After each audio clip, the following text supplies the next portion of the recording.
बांके बिहारी के ये चमत्कार उनके भक्तों को बनाते हैं मुरीद। उत्तर प्रदेश सरकार द्वारा बांके बिहारी मंदिर का अधिग्रहण का मामला तूल पकड़ता जा रहा है। गोस्वामी समाज और कई दूसरे हिंदू संगठन सरकार के इस कदम का विरोध कर रहे हैं। हिंदू संगठन अब इस मुद्दे को अदालत तक ले जाने की तैयारी भी कर रहा है। लेकिन क्या बांके बिहारी पर सरकार और जनता के बीच संघर्ष उचित है? क्योंकि जिसके चमत्कार और लीलाओं का गुणगान पूरा ब्रजमंडल और संसार करता है, क्या वह खुद इस विषय में कोई निर्णय नहीं ले सकता कि उन्हें किसके साथ रहना है? उनकी लीलाओं में कुछ किस्से ऐसे हैं जिसमें बिहारी जी ने खुद सामने आकर बड़े फैसले किए। आइए जाने बांके बिहारी जी की उन्हीं चमत्कारी लीलाओं को। एक गरीब ब्राह्मण बांके बिहारी का भक्त था। एक बार उसने किसी महाजन से कुछ रुपए उधार लिए। हर महीने वह थोड़ा थोड़ा करके कर्ज चुकाया।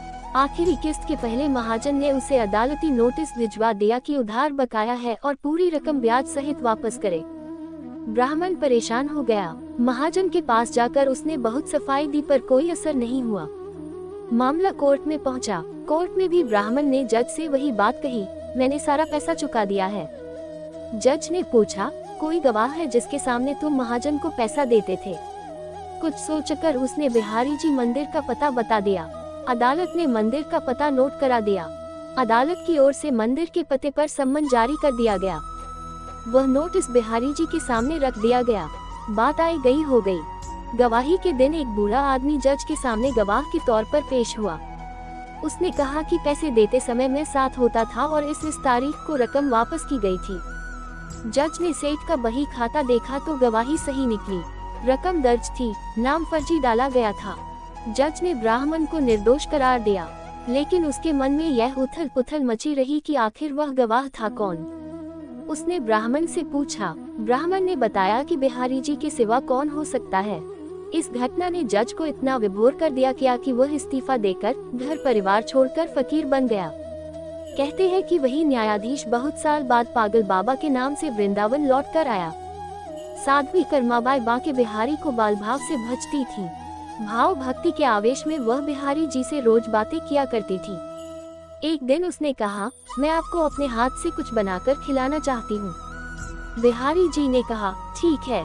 अगले दिन कर्माबाई ने खिचड़ी बनाई और बिहारी जी को भोग लगाया। बिहारी जी को कर्मा की बनाई खिचड़ी इतनी अच्छी लगी कि वह रोज आने लगे।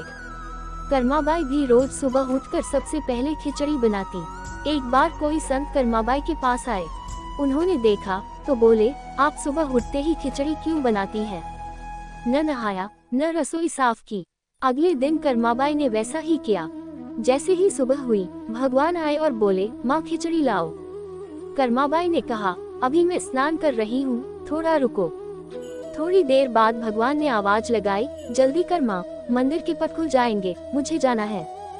मगर कर्मा ने संत के बताए अनुसार स्नान ध्यान किया, तब खिचड़ी बनाई। भगवान ने जल्दी जल्दी खिचड़ी खाई और बिना पानी पिए ही निकल गए। बाहर संत को देखा तो वह समझ गए। पुजारी ने जैसे ही मंदिर के पट खोले तो देखा भगवान के मुख में खिचड़ी लगी थी। वह बोले, प्रभु, ये खिचड़ी मुख में कैसे लग गई? भगवान ने सारा वाकया सुनाया और पुजारी से कहा, माँ से कहना कि नियम धर्म संतों के लिए है। वह तो पहले की तरह ही भोजन बनाए। अगले दिन से उसी तरह खिचड़ी बननी शुरू हो गई। कर्माबाई का निधन हो गया तो भगवान बहुत रोए। वह कहने लगे, मुझे कौन खिचड़ी खिलाएगा? इसके बाद व्यवस्था बनी कि सबसे पहले खिचड़ी का भोग ही लगेगा। एक कथा है कि पुजारी हर शाम पूजा के बाद बांके हारी जी के स्तर के नीचे 4 लड्डू रखा करते थे। रात को भूख लग जाए तो हारी जी को भूखा न रहना पड़े। एक रात पुजारी जी लड्डू रखना भूल गए। देर रात जब हारी जी को भूख लगी तो उसी दुकान में पहुंच गए जहां से पुजारी जी लड्डू लाया करते थे। उस समय दुकानदार काम खत्म करके दुकान बंद कर ही रहा था कि हारी जी अपने मनोहारी रूप में दुकानदार से बोल पड़े कि भूख लगी है, 4 लड्डू देना। दुकानदार ने कहा कि अब तो लड्डू बचे नहीं है, कल आना। हारी जी ने कहा, अंदर जाकर देखो 4 लड्डू बचे हैं। दुकानदार को सच में वे लड्डू लग गए जो पुजारी जी ले जाना भूल गए थे। दुकानदार ने लड्डू देकर हारी जी से कहा, पैसे दो। हारी जी ने कहा कि पैसे नहीं है, तुम मेरे कंगन रख लो। ये कहकर हारी जी कंगन दुकान में फेंक कर वहाँ से तुरंत भाग गए। अगली सुबह का पट खुलने पर हारी जी के हाथों में एक कंगन नहीं होने पर बात आसपास फैल गई। दुकानदार ने जब ये जाना तो कंगन लेकर पहुंच गया और सब बातें बता दी। कहते हैं कि इसके बाद तो दुकानदार भाव विह्वल हो गया और हरि जी की भक्ति में लीन हो गया। संत दास जी से अलने एक आए, यह अपने साथ महंगा इत्र लेकर आए थे। जब यह दास जी के पास पहुँचे तब वह ध्यान मग्न थे। इन्होंने इत्र की शीशी दास जी के पास रख दी। दास जी ध्यान मुद्रा में बांके हारी के साथ देवी राधा की होली देखने में मग्न थे। दास जी ने देखा बांके हारी ने चकारी मारी और देवी राधा पूरी रंग गई। न राधा जी की मटकी में रंग था ही नहीं, सो इन्होंने इत्र की शीशी उठाए और यूं उड़ेल दी जैसे वह राधा जी की मटकी में रख रहे हों। दास जी के पास इत्र लेकर आया हुआ ये देखकर राश हो गया, इतना महंगा इत्र रेत में लग गया। थोड़ी देर बाद जब दास जी ने आंखें खोली तो देखा, उसने कहा, मैं आपके इत्र लेकर आया था, आपने उसे रेत में लाया। दास जी ने कहा, दुखी मत हो, जाकर बांके हारी जी के दर्शन कर लो।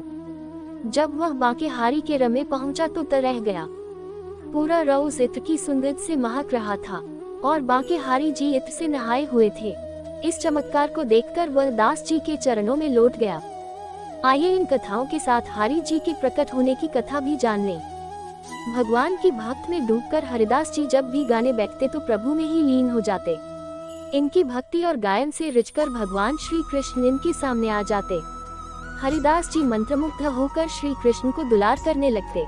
एक दिन इनके एक शिष्य ने कहा कि आप अकेले ही श्री कृष्ण का दर्शन लाभ पाते हैं, हमें भी सांवरे सलोने का दर्शन करवाएं। इसके बाद हरिदास जी श्री कृष्ण की भक्ति में डूबकर भजन गाने लगे। राधा कृष्ण की युगल जोड़ी प्रकट हुई और अचानक हरिदास के स्वर में बदलाव आ गया और गाने लगे, भाई री सहज जोड़ी प्रकट भई, जुरन की गौर श्याम घन दामिनी जैसे। प्रथम है होती अब हूँ आगे हूँ, रही है न टरी है तैसे। आन की उचकाई सुघराई चतुराई सुंदरता ऐसे। श्री हरिदास के स्वामी श्यामा पुंज बिहारी सम वैसे वैसे। भाई री सहज जोड़ी प्रकट भई, जुरन की गौर श्याम घन दामिनी जैसे। प्रथम है होती अब हूँ आगे हूँ, रही है न टरी है तैसे। आन की उचकाई सुघराई चतुराई सुंदरता ऐसे। श्री हरिदास के स्वामी श्यामा पुंज बिहारी सम वैसे वैसे। श्री कृष्ण और राधा ने हरिदास के पास रहने की इच्छा प्रकट की। हरिदास जी ने कृष्ण से कहा कि प्रभु मैं तो संत हूँ, आपको लंगोट पहना दूंगा, लेकिन माता को नित्य आभूषण कहाँ से लाकर दूंगा। भक्त की बात सुनकर श्री कृष्ण मुस्कुराए और राधा कृष्ण की युगल जोड़ी एकाकार होकर एक विग्रह रूप में प्रकट हुई। हरिदास जी ने इस विग्रह को बांके बिहारी नाम दिया। बांके बिहारी मंदिर में इसी विग्रह के दर्शन होते हैं। बांके बिहारी के विग्रह में राधा कृष्ण दोनों ही समाये हुए हैं।